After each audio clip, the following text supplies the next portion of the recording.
It has been 3 years of running one of India's largest FMCG companies. In these 3 years, CEO of HCCB, Christina Ruggiero, has had some very memorable experiences. Today we speak to her and she talks about the FMCG retail landscape and also some of the issues around the supply chain for the industry. Thank you so much, Christina, for joining us to talk about your experiences in your time here. Namaste. So what is your reflection of the first 3 days when you landed in India and came to work at the HCCB headquarters in Bangalore? My first 3 days of India were absolutely a whirlwind. When I landed, we were still kind of recovering from demonetization. So my very first day, I remember trying to find, I think I tried 6 ATMs before I could find money to be able to buy food for my family for dinner. The second thing was at work. We were just trying to figure out what GST was and how it was going to be able to work, and trying to make sure that we were keeping up with industry and government regulations as we were all trying to understand what GST was going to look like. And then third, how everything in India has more than one name. So whether it was my factories that either had a factory name, the town it was actually in, or the town it was near was the same name, or a lot of my associates and my people, where I was introduced with a full proper name. They gave me a short name, and at dinner later that evening, I found that many people had lovely and warm nicknames for the same person. So it was really about complexity, but it was also full of joy and community. And how would you summarize the last 3 years of your time at HCCB here? What would an overview sound like? For me, the last 3 years in India have been a wonderful learning adventure. It has been an opportunity for me to learn so much about Indian culture, people, beliefs, ways of working, history, but also potential for the future. It's been an opportunity for me to also come and teach and bring the outside world into India about how things work in other countries and other markets, different points of view, and how we can truly embrace global diversity so that all of us can improve. For me, it's been a wonderful homemade chutney of taking inside things that are so local and important to India and bringing some other best practices of the rest of the world in to come up with a secret formula or a recipe for a winning formula for success here in India. HCCB has been changing a lot in these 3 years as well. A new effort for branding, there are new plants, there is a substantial increase in the use of renewable energy. A lot is changing. What, according to you, have been the biggest achievements of HCCB in these 3 years? The first thing is absolutely about performance. We've been able in the last 3 years to more than double the net worth of this organization. So fantastic work from a performance standpoint. The second is all about culture. And we've been able to build a culture that's truly diverse, inclusive, and empowering of people, where every single person can contribute as an entrepreneur, but also as part of a collective family. And the third is absolutely about sustainability. Sustainability for me is about making sure more than 100% of the water we use is replenished, as well as making sure more than 50% of the energy we use is from green or renewable resources. And what have you not been able to achieve in these 3 years, both at work and outside of work? So the first one, and this is particularly frustrating for me, is I haven't been able to see every single district of our territory. And I'll be honest with you, I was on schedule pre-COVID. So I will make sure that I do get a chance to see every nook and cranny of all the areas we have the privilege and blessing to work with across India. Second, I haven't been able to build a truly vertical factory, although also in progress. So we're in the middle of construction right now for one of our first ever vertical factories, fully vertical factories here in India, and I'm extremely excited to continue to invest in India and in India's growth. I think the third, and this is the one the team is always making fun of me, so please don't judge me. It's when we go for shopping, and I love food shopping, it's part of my job. I love going to grocery stores, kiranas, and seeing all the different products. But if it's shopping for clothes or things for the household, I don't have a whole lot of patience. So they tease me all the time that I've never spent more than 6 or 7 minutes picking a saree. What does this mean? You don't have to try to see if it fits. It takes a very short amount of time. I'm very decisive. I go in saying, okay, I want purple color, and then I can very quickly pick purple color. So for me, these are probably the three things that I find impossible to do or haven't been able to do so far in India. Your job must have given you great opportunity to travel across India and see various places. What, according to you, are the three favorite holiday destinations for India? This is such a hard question for me. There are so many parts of India I love, and there are so many parts of India I go back and forth to all the time. So obviously some favorites, how can anyone not love the splendor of Rajasthan or the beaches of South Goa? But if you want an insider tip, the places I would tell you to go, probably Coorg, south of Bangalore, to see the hills and the waterfalls and some of the most lovely coffee estates. Absolutely, if you can get to Alleppey for the snake boat race in Kerala, fantastic experience. And then a personal favorite for my kids is in Ranthambore, which is in South Rajasthan, to see the tigers. If you have an opportunity to go on safari in India, it's one of the most magical experiences in the world. Again, in your opinion, what would be the three go-to books for anyone who's very new to India? I think it's such an interesting question, and as many of you know, I love to read, and my table by my bed is just stacked and stacked with books, as well as having an electronic reader. But I would honestly tell you the first thing to do is not buy a book. Look at a map. India is such a large and complex place, and making sure you understand how things are situated, how things are connected, what's nearby, and what's really far away. It's an enormous country, I think is really important. The second thing I would tell you is also, for my second choice, don't pick up a book. Pick up a menu. You have some of the most wonderful food in the entire world here in India and across India. So absolutely take time to understand some of the local cuisine, not just to try, but also to understand how important food is here in India and how it truly connects, not just people and families, but friends and business. And then third, for a book, I would recommend picking up a history. Personally, I found one of my best reads before I got here and when I first arrived was learning about Indian mythology, learning about Indian religions, which are also very varied.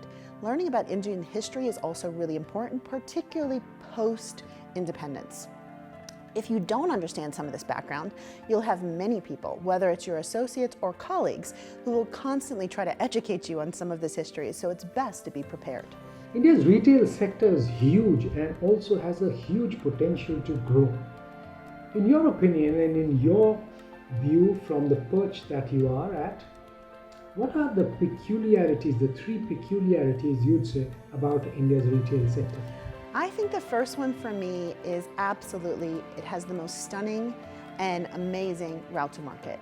You can go to one of the smallest villages in the world and find an imported global product. And you're not clear how it got there, but certainly it's there and the stock is replenished. Amazing amount of work and creativity and ingenuity on getting very complicated routes to market and supply chain across all the different parts of India. The second thing for me is that everyone is an entrepreneur, everyone loves a negotiation, everyone is a trade partner, and there is so much activity and energy in relationships, and how people are looking for value for money would absolutely be something that I would see each and every single day. The third thing is that retail in India is a family affair. Often, many people are connected through business or relationships together. So as I see trade evolve in other countries around the world, you see mass chain stores, you see global stores coming in, and a tremendous convergence from general trade to modern trade. I think in India, there will always be a place for the family store on the corner.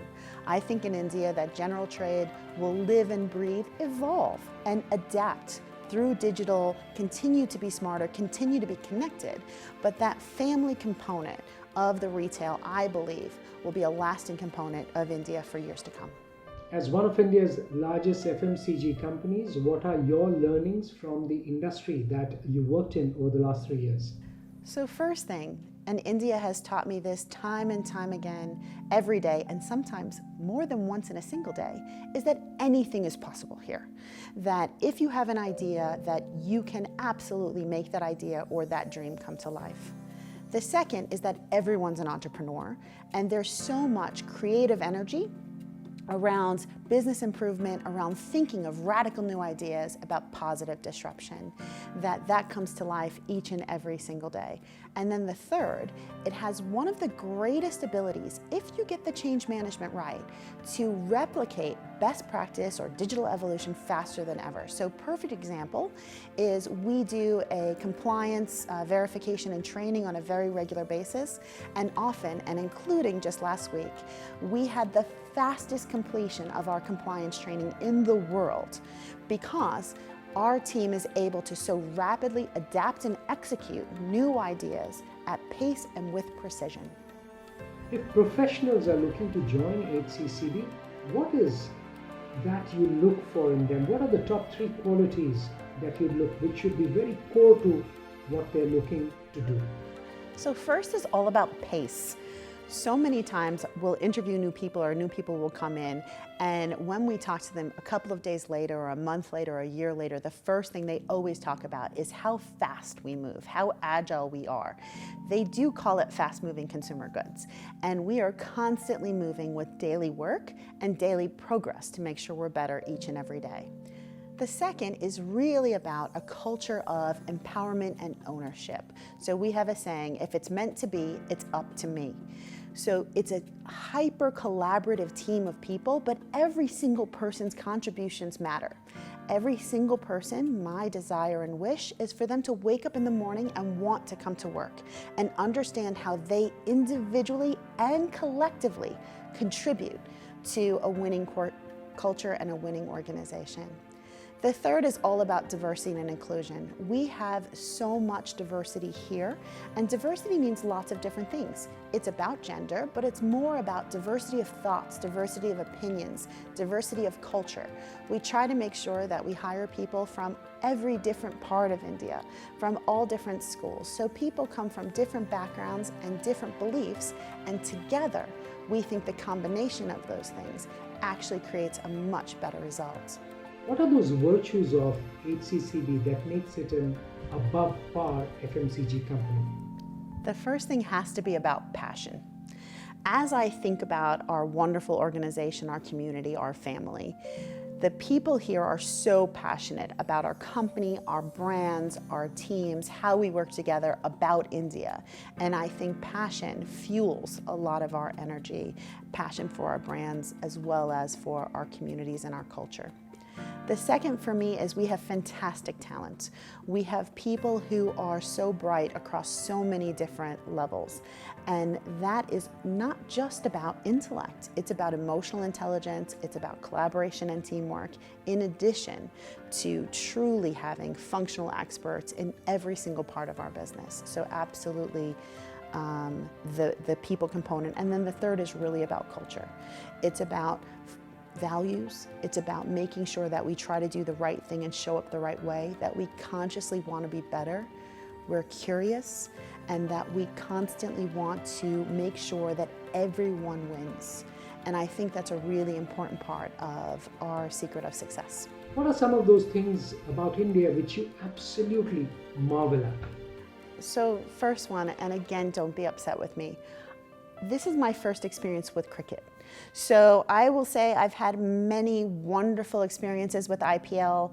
I have adapted a love and affinity, but I cannot and don't understand how one match can be 3 days and 5 days. So I'm constantly fascinated by this, especially because so many people, so many of my friends tell me that they grew up listening to it only on the radio.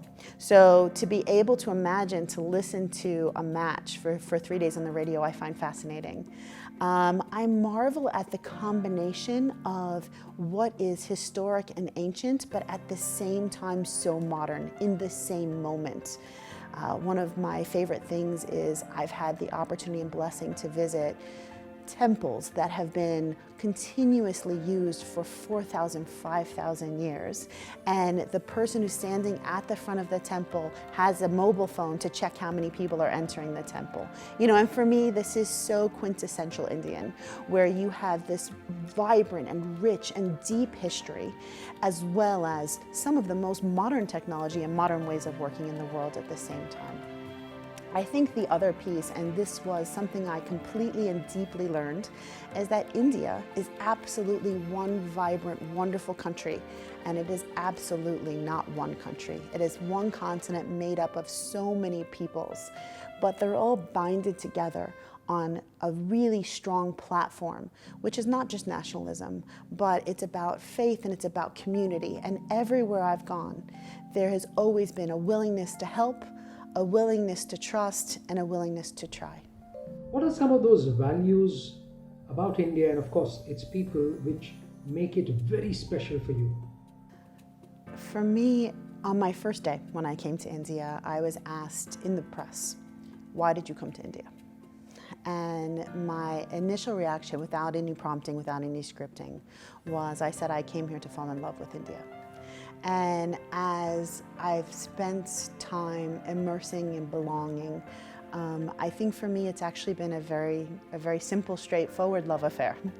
And it's, you know, it starts with history. It's such a deep history of people and wonderful stories and experiences that have shaped the world and will continue to shape the world, and I really admire it. And the second thing for me is all about people, and the sense of community and togetherness I think is unparalleled. And then I think third is there is such an ability, and maybe it comes from the communities, for you to be so included, so involved on a personal level, not just a professional level. So if you're a good person and you're trying to do the right thing every single day and you show up, you walk the talk, the recipients of that are so welcoming and will only give it back tenfold. So for me, India is such a warm and welcoming place, and whatever you pour into India, I think India only gives back in multiples. Finally, we'd like to know, what are your very special memories of the 3 years spent in India?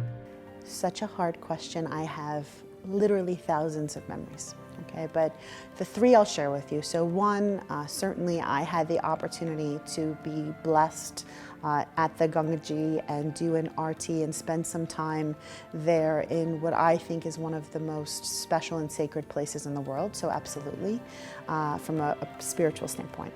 From a professional standpoint, on one of my birthdays, the team gave me 8,000 rose flowers. One from every associate as a wish for my birthday and a thank you for the work I had done here in HCCB. I still am overwhelmed by the outpouring of love and affection for my Coca-Cola family. The third is absolutely a collage of so many moments of when people have welcomed me into their homes, usually to do the simplest things. So, for example, in Varanasi, I chose to, or I was blessed to, actually help a granny make a home dinner, and was sitting with the giant ancient mortar and pestle trying to figure out how to crush the spices the right way. It took me a couple of times, but she was an expert and she explained to me what to do. Or when I was in Ahmedabad in this veg restaurant and I was trying to talk to this customer who was the owner of the restaurant, and she had to make the lunch and look after her children. So I took her baby so that she could chop vegetables to make sure she could look after her customers. Or the countless of times I've been invited into people's homes, most especially in villages, to be able to help break bread. I've milked cows, I've chased children, and I've had thousands of beautiful memories across what is absolutely one of the most wonderful and beautiful countries in the world. Thank you so much for your reflections. Indeed, a lot to learn there. Good luck to you and to HCCB.